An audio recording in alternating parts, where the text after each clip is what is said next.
Kia tofa, my name is Saia Tu'itahi. I was born and raised in Tonga and grew up in Tofoa. And at the age of 8, I came here to New Zealand and have been here since with my family. Fangufangu is an interesting thing. Like it goes back to 2019. My family and I went on a trip to Tonga, and that was my first time going back in like 13 years.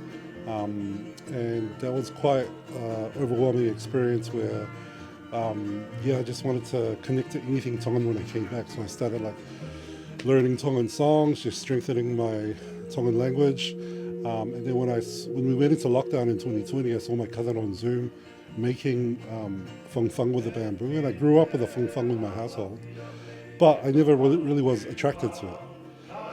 But when I saw my cousin making it on Zoom, I was like, holy cow, this is what I need to be doing right now. So the next day I went out to my neighbor's house, chopped some bamboo and just started making fangufangu. So we were just looking at images that we saw online, and there was a documentary by Paul Janman with Professor Okusitino Mahina and others who were making fangufangu. And so just based on those resources, I was just trying to learn how to make it.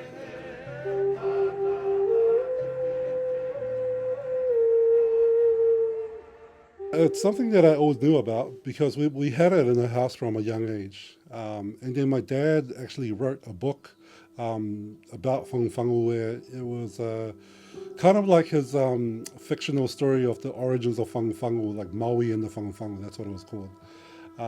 So it was around me, it was around us growing up, but it was never something that like I wanted to play or like was attracted to. So it wasn't until that trip from Tonga where I was just wanting to connect to anything Tongan that I really became attracted to it and wanted to play with it.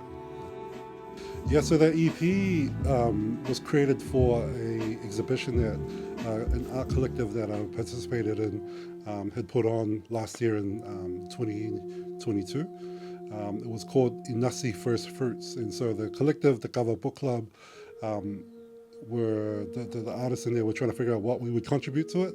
And because I'd been working with fangufangu at the time, and because music production and beat making is part of my background, I figured I'd try to merge these two worlds. And so what I contributed to the art exhibition was making 2 fangufangu and making 5 pieces of music for it.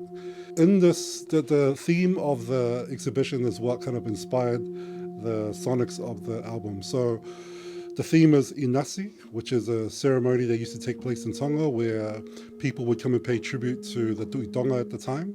And the Tu'itonga would be, who was kind of like the paramount chief or the king at the time, was the representation of Hikuleo. And so people would pay tribute to Hikuleo by bringing their first fruits or first harvest to the king. And the name Hikuleo, in some spaces that I've been in, talk about this idea of like sound and echo and the tail of sound, or the tail of the echo. And so I tried to create sound that kind of harked back to what was in my mind the sort of ancient sound of Tonga. So I was kind of drawing inspiration from existing recordings of fangufangu from the 70s. And then also just new creations that I had made and trying to like create beats that would hopefully complement the sound of the fangufangu as well. I was in Tonga last year with my brother in July, and I was looking for bamboo everywhere, and so I took a fangufangu that I made here back to Tonga, and I went into the bush where there was some bamboo, and there was a man farming his land in the bush, and I asked him for a tool to harvest the bamboo with.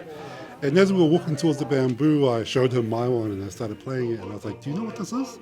And this man would have been in his like late 40s, early 50s, so you know, he's had spent a fair time of his life in Tonga. And he looked at it and he was like, no, I don't know what that is. And I said, this is a fangufangu. And when I mentioned the word fangufangu, he was like, oh, I think I've heard of it. I've heard something of it before. But people who grew up in Tonga, they would have heard on the radio during the 70s and 80s and 90s, fangufangu opening the radio and closing the radio as well. There's a piece of music that would often open and close. And what I find is that when I do start to play the fangufangu, it'll trigger memories in the older generation of like, oh, I know that music from the radio. But apart from that, that's almost the only connection to it that I've found with some of the people. My anecdotal experience of it, just like sharing fangufangu with people in Tonga.